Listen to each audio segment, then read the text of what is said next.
Welcome to Mysteries to Die For, and this toe tag. I am TG Wolff, and I'm here with Jack, my piano player and producer. This is normally a podcast where we combine storytelling with original music to put you at the heart of a mystery. Today is a bonus episode that we call a toe tag. It's the first chapter from a fresh release in the mystery, crime, or thriller genre. Today's featured release is The Algorithm Will See You Now by JL Lycette. All right, this is a goodie. We're going to jump right into chapter 1. Monday, October 8th, 2035, 7:15 a.m., and we are at PRIMA, Prognostic Intelligent Medical Algorithms, main campus in Seattle. Dr. Hope Kestrel was the only person who knew the patient in room 132 wasn't responding to the algorithm-selected treatment. She shuffled forward in the hospital security line, wanting to get her day started already, yet dreading how she'd tell her patient the unexpected and devastating news. The straps from her work bag dug into her right shoulder as she shifted the trays of coffee and scones in her arms, her usual Monday morning offering to the staff.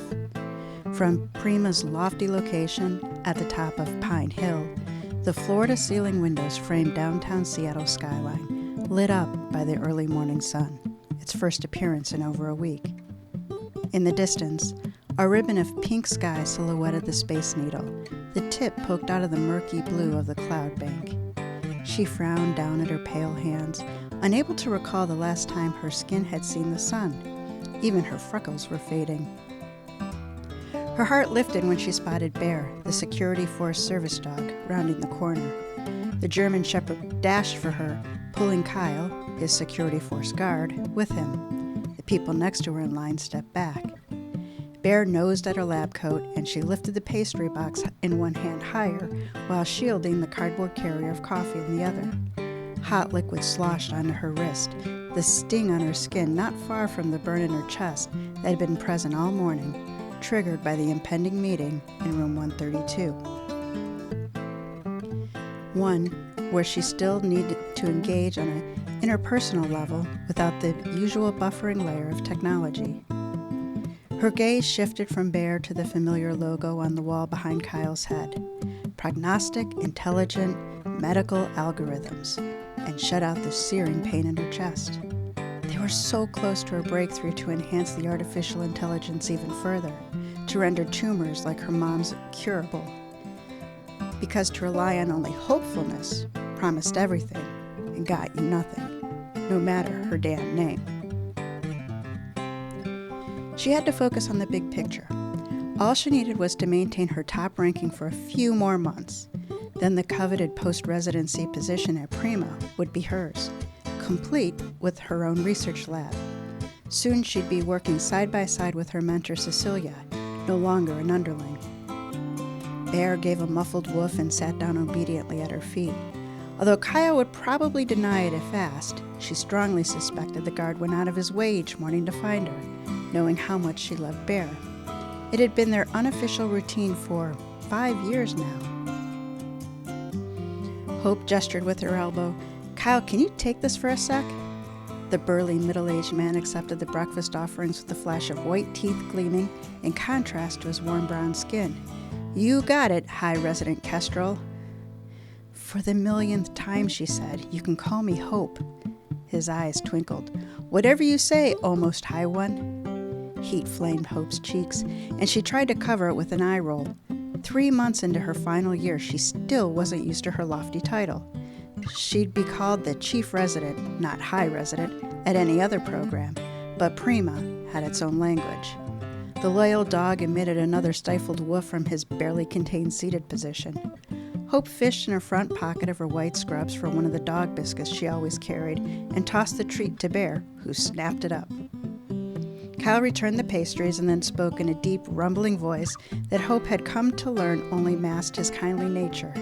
"He sure loves you, Dr. K. He'd follow you anywhere. Have you reconsidered about one of the puppies?" She shifted her grip and gave a wistful shake of her head. "It wouldn't be fair. I'm never home." "So," he said, "you'd figure it out. Hire a dog walking service. And a doggy daycare, too. You don't have to do it on your own.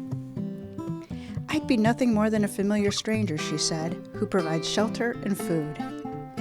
Kyle bent down to rub Bear behind the ears, only to glance up and hastily straighten into a military posture, shoulders back. He tugged Bear to his heel, his gaze fixed over Hope's head. The dog sensed his handler's shift in mood, the fur on his neck bristling upward. Hope swiveled, following the direction of Kyle's eyes. More coffee dribbled onto her hand, but she barely felt it this time. A man and a woman in matching black suits and pressed white shirts were staring in their direction. Hope couldn't help but stare back. The man was tall and broad-shouldered, mid-30s, with angular cheekbones and deep-set eyes, his striking features set off by his onyx black hair.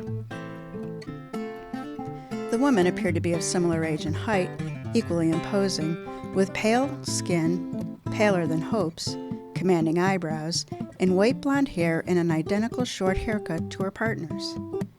Hope's eyes darted to Kyle, who flashed another smile, but it didn't reach his eyes. Are those two? Not regular security forces, he said. They'll notice me deviating from my routine, Kyle grimaced, and letting Bear interact with civilians. But, she said, Kyle dropped his voice. Last week, another disgruntled non-responder tried to get in. A non-responder, a patient the algorithm had identified as refractory, resistant to all known therapeutics, and therefore wouldn't be offered treatment at Primo, or shouldn't, at least. Hope went cold all over. All patient volunteers agreed to abide by the algorithm's determinations in exchange for free health care. What would the guards do if they discovered another non-responder, already here, admitted by mistake? On Hope's service, no less. But that wasn't her fault. You're a busy doctor. We shouldn't be holding you up. Kyle tugged Bear away before she could ask him anything more. We'll see you again soon, Dr. K. Before the dog was out of reach, though, Hope hurried to transfer the pastry box to the crook of her elbow, bracing it against her side enough to allow her to extend her hand to trail her fingers in Bear's soft fur. The brief comfort the touch provided would have to last until tomorrow. She rejoined the line to watch the men and women cut through the security checkpoint. Her muscles tightened, and she forced them to relax. She needed to focus. At least medical training had made her a champion of putting extraneous thoughts out of her mind. Compartmentalization for the win. A few moments later, she passed through the security checkpoint and stepped onto Oasis, the Oncological and Surgical Intervention Success Unit, and its familiar buzz of activity. Patients strolled the oval hallway in sunshine yellow robes and plush slippers allocated upon admission. If not for the slim IV pools, they might be in a luxury hotel. The hidden panels in the walls and ceiling secured all medical equipment out of sight. Abby Fuentes, the charge nurse on Oasis for as long as Hope or anyone else could remember, spotted her arrival and trailed her into the break room. Hope wordlessly handed her one of the coffees, and she took a noisy sip while scanning Hope up and down, her impeccably bobbed hair not moving an inch. "What's going on with you today? You're late." Hope shrugged. The nurses hadn't yet seen her patient's latest test results, and the part of Hope that feared being perceived as a failure planned to wait until the last possible moment to tell them. "Line of security," she said. "You know, it's getting slower every day." Abby grunted in assent, taking another greedy gulp and releasing a satisfying sigh. With the other hand, she jerked a thumb at a tall young woman who slipped in behind her, wearing the deer-in-the-headlights expression of a fresh intern. "Found a present for you, too." The intern took a nervous step forward, twisting her slender hands, the standard-issue white scrubs highlighting her dark complexion. She hunched her shoulders as if out of habit, although it didn't disguise her striking height, a good half a foot over Hope's 5'5". "Dr. Kestrel? I'm J.C. Stone, your new intern." She artfully draped a purple scarf around her neck, making her stand out from the conformity of the other residents. The color matched her glasses and complemented her skin tone. Behind the glasses, a fervor shone out of her eyes. She had the restless manner that made Hope think of a coiled spring, filled with potential energy, ready to explode. Before Hope had the chance to greet her, Abby interjected. "You forgot, didn't you?" What? Hope said. Of course not. Abby arched her eyebrows at Hope and then turned to JC. She forgot. Don't worry, she'll still take good care of you. Don't listen to her, Hope steered JC by the elbow. Even though, truth be told, she'd prefer to leave the intern there. But if she left JC in the break room, Abby would ask why. Oh no, she couldn't leave JC behind. She'd have to bring her along to witness her failure. Hope stopped at the workstation in front of room 132 and pulled out her tablet. Out of habit, she did a quick scroll to check her ranking. She stifled a breath of relief to find that she remained on top, with Leach, her main rival, second. Too bad her high resident position didn't give her any advantage in Prima's resident physician ranking system, but she wouldn't want it even if it did. She earned her top place. JC cleared her throat. Would you like me to activate Osler for you? Osler was OSLR, the online speech and language recognition assistant. But the residents had long since dubbed it Osler, after William Osler, the so-called father of modern medicine. And like most, Hope thought of it as him. He, or it, could be called on from anywhere in the hospital. No, Hope said, I've got it. Each workstation came equipped with a large flat screen that would sync to their tablets and an optional keyboard, rarely used since Osler responded to voice commands. Hope spoke briskly in the monitor's direction. Osler, open the chart for patient last name Adrano, first name Sean. The AI's masculine voice, with a hint of non-specific accent, flowed down from the ceiling. Good morning, Dr. Kestrel. Opening chart for patron 564. JC cleared her throat again. Did you know Prima decided against a female-coded AI assistant? Because supposedly doctors of all genders are more responsive to a male voice. Hope gave her an appraising glance. She did know. JC interpreted it as permission to keep the questions coming. And why are we calling them patients now? Part of Prima's new marketing plan, Hope said. Personalized precision care. Hope channeled her high resonant persona, imbuing the words with confidence. At 29, she was probably only a few years older than JC, but most days, her own internship faded into the distant past. Even though inside, a part of her remained a young woman who arrived 5 years ago in the awe of the AI technology. Apparently, these new interns were harder to impress. She returned her attention to the monitor. Osler, bring up this morning's CT scan. The images appeared. Hope used her thumb and index finger to pinch and magnify one in particular. The largest tumor in the liver, she said, is blocking the bile duct, obstructing the normal outflow of bile, which causes... JC glanced from the images to Hope. Jaundice? But can't you stent it? You're asking the wrong question. Can I? Yes, Hope said. I'm a pro at endoscopic stenting. However, should we stent it? That's the more relevant question. Hope addressed the workstation. Osler, what's the prognosis for stenting the biliary obstruction? The stent would relieve the obstruction, but would not add survival time. Primary residence to this targeted therapy is a predictor of refractory disease. Estimated time to death is 3 weeks. No available interaction can change the prognosis. JC's eyes darted over the image on the monitor. But shouldn't we try, she asked, to stent it anyway? Hope shut off the workstation. You heard Osler, it would be futile. But what if it's wrong, JC asked. Hope forced herself to take a slow breath. The interns never got it at first. Look, she said, it's normal to want to save everyone, but the AI ensures we're using the right treatments on the right people, not ineffective treatments on refractory disease. JC's face fell. Oh, then what do we do? Hope studied the monitor where the Prima motto had appeared as a screensaver. We optimize so you can flourish. She looked at JC full in the eyes and forced herself to say the words she'd been dreading. The recommendation is to transfer him to Hearth, she said. There's nothing more to be done. JC's head flinched backward slightly. Hearth? Hope nodded. The Hospice and Restful Transition House, our hospice facility. I know, but I don't understand. JC glanced around as if looking for answers before her gaze returned to Hope. To become a patron means Prima tagged him as a responder. The machine learner algorithm matched his data to a therapeutic protocol and assigned him patron status, right? Very good, Hope said. That's a textbook recitation from your first-year curriculum. But he shouldn't be here at all, JC said. The very problem that had Hope replaying his results in her head all morning. She told JC the same thing she'd been telling herself, although it hadn't helped. This case is 1 in 10,000 occurrence. Prima was everything Hope had wanted, the healthcare system she dreamed of, the one she wished had existed for her mom. The AI kept doctors on track. It ensured she'd be the right kind of doctor and represented her life's work.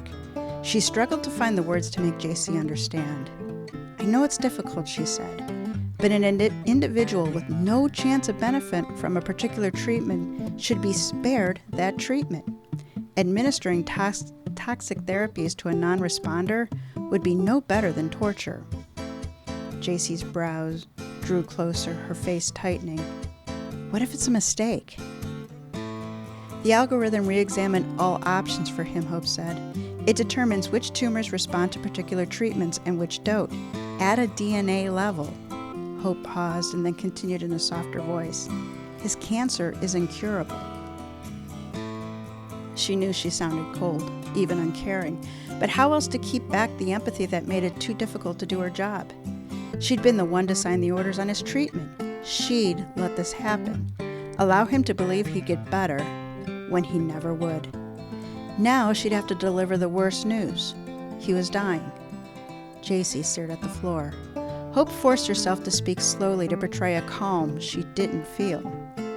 You don't know how lucky you are, she said. Because of the algorithm, Prima has compressed your preclinical training, and you start internships sooner.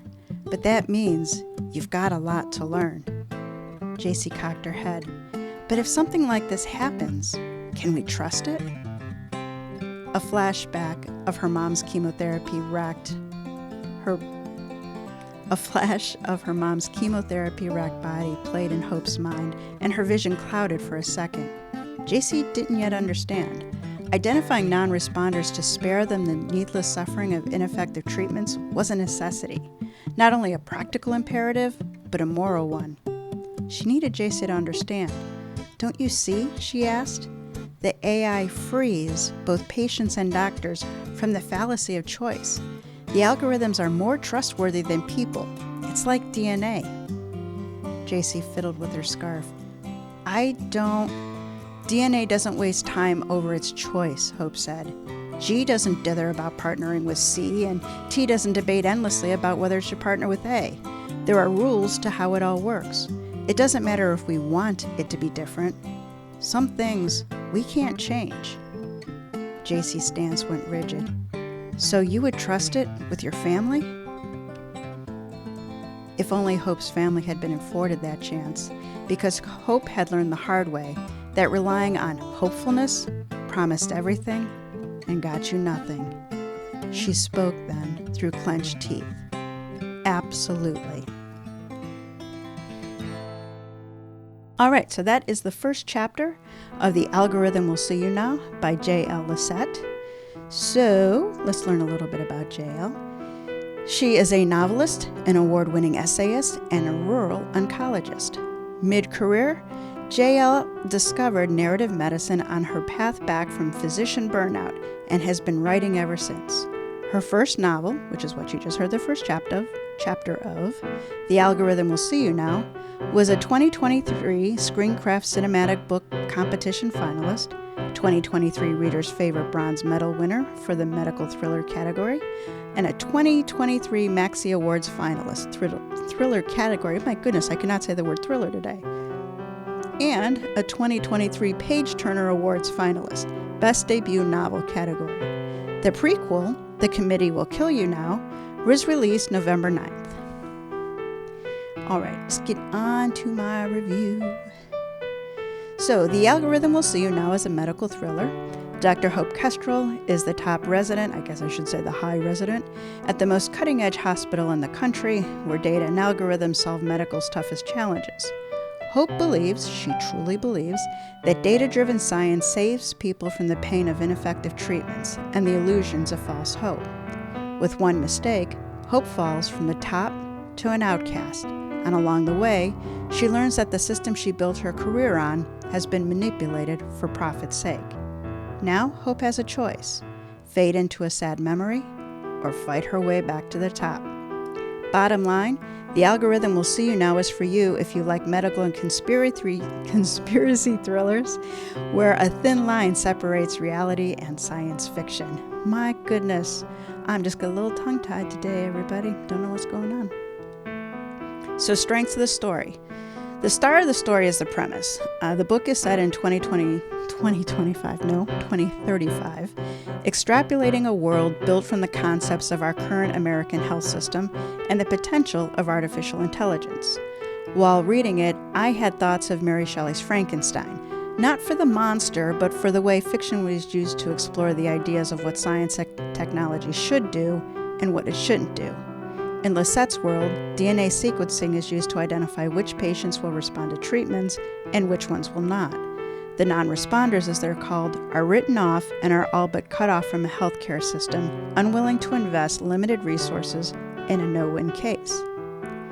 One of the best and most terrifying things about The Algorithm Will See You Now is that it's easy to imagine as our future reality. Lycette's experience in the medical industry shines through with the informed construction of the inner workings of the hospital system. This isn't a story about diseases and their treatment, but about the people, the patients, the loved ones, the doctors, and the nurses. The story itself is very well crafted. Standing at the end and looking back, the logic holds. The conspiracy is straightforward, with the question being more about what was done than who did it. There are several high-tension moments, and they seldom resolved, at least the way I expected them to. Where the story fell short of ideal, there's not many weak points in the story. It does take a little time to reveal the main plot and get into the thriller. Whether this is too long will vary by reader. It does give us time to see Hope's normal life and learn about the hospital and the technology, which you sort of need as a foundation to see how everything is going wrong. Because this is a medical thriller, the tension is intellectual rather than physical. So this is a really well-crafted story. I see well why Algorithm was a contender and a winner of so many awards. It's definitely something different than I've read lately. And again, if you love medical thrillers or conspiracy thrillers, you're going to want to pick this one up. The Algorithm Will See You Now was promoted by Partners in Crime Tours, who represents a network of 300-plus bloggers offering tailor-made virtual book tours and marketing options for crime, mystery, and thriller writers from around the world. Founded in 2011, PICT offers virtual book tour services for well-established and best-selling authors, as well as those just starting out their careers. PICT prides itself on its tailored packages for authors with a personal touch from the tour coordinators. They really do an awesome job. So if you're a writer and looking for another way to get your word out there, give Gina at PICT a call. They do an outstanding job. For more information, check out their website, partnersincrimetours.com. The link is in the show notes. Join us next week for Mysteries to Die For, Season 6, Things That Go Jack in the Night. Episode 10 is Jack the Knife by Chuck Brauman. This is one of my favorite stories of the season. I, for one, never saw it coming. Come back, listen to it, and then let Jack and I know whether you figured out Jack the Knife. All right, Jack, it's your turn. Take us out.